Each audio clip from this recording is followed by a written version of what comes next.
Accelerate to 55 miles per hour.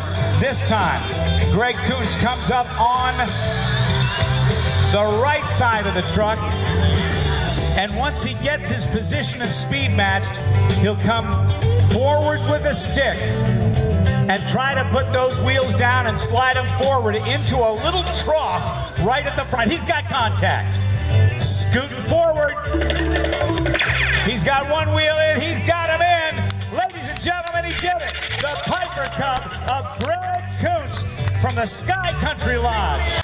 Our thanks to our pilot here for keeping the demonstration right here in front of you folks. This will be his short landing. This is no brakes, full reverse. Go back. Runway behind us.